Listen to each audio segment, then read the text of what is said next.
If you haven't seen the film Leon, you won't get that reference, but you really should seek it out. It's a tremendous movie. Car Crash TV, now bringing you film reviews too. Is there anything we can't do? Speeders are very possessive of the fast lane, understandably so. I mean, how the hell is he supposed to flaunt the power of his family estate if you're in his way? If you speed, you have to make peace with the fact that you're increasing your chances of a collision, should some prat in a transit van decide to turn off the road right in front of you. Unless, that is, you have the reactions of this guy. Talk about threading a needle. Now go back and give him a piece of your... Actually, leave him. Looks like that guy's gonna give him a piece of his mind. Punishment enough, methinks.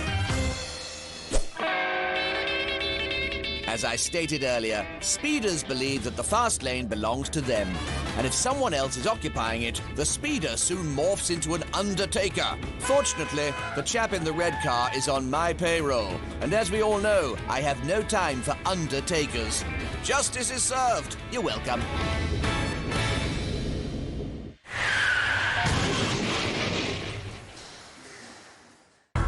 My assistant Neil rides to work every day on a bike. He claims it's because it helps him keep fit, but I'm afraid to say, Neil, that it doesn't matter how many miles you ride that thing, until you stop eating steak bakes and iced fingers for lunch every day, you're going to remain morbidly obese. And please, we have shower facilities on site. Would it kill you to bring in some soap and a towel? Yes, Neil, you've got your work cut out to convince me that 2 wheels are better than 4. Sometimes they say the simpler the better, and sometimes they, whoever they may be, are absolutely right. Honestly, I could play this clip on repeat for the rest of the show, and I don't imagine the ratings would drop. But we'd never do something as lazy as that. However, I think it's worth showing you just one more time. Lovely stuff. I know how it is. You've ordered your takeaway, and due to a lack of trust in their delivery service, you've decided to go and get it yourself. But don't allow your eagerness for a hot spring roll distract you from the basics, like looking before you open your door. I'd give him your free prawn crackers by way of an apology. If you think driving a car in fog is tricky, try riding a scooter in it. Actually, it's smog, not fog, and they've fallen off because they became overwhelmed by the fumes. But global warming and climate change isn't really a thing, right, Mr. Trump?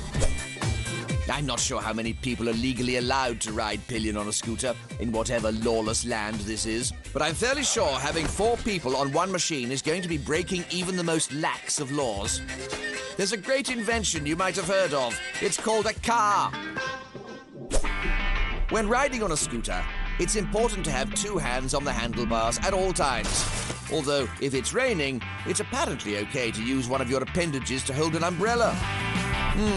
What's more important, staying dry or continuing to breathe? You decide.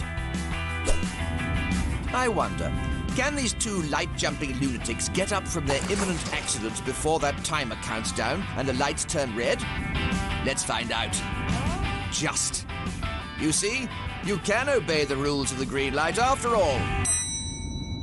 Earlier, you were entertained by a simple clip of a guy riding into a curb on his bike. Let's remind you all of that great moment right now. Good times. Well, I'm going to take that curb and raise you the bonnet of a saloon car. If anything, this is even better. We really are very good to you people. But you know what? I think we can top both of those. Observe. Comedy doesn't get any purer than this. Bottle it, and we'd make millions.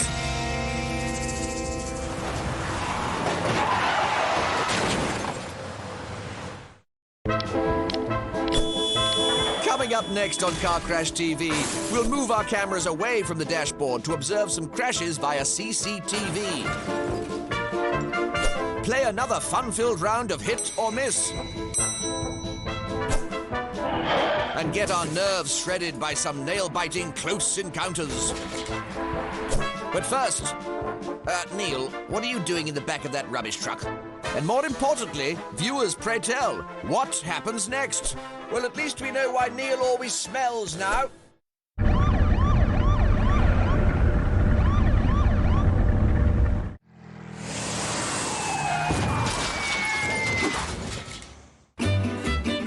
come back to Car Crash TV. So what did happen next? Well, while you were away, I grilled Neil on what the dickens he was doing in the back of that rubbish truck. Foraging for food, apparently, which kind of made me feel bad about only paying him minimum wage. But then I remembered how awful he is at his job. Anyway, he tells me the staff there make him feel pretty welcome, but they can't resist the odd practical joke. Oh, Neil. Tell you what, there's an out-of-date egg mayo sandwich in the fridge. Fill your boots.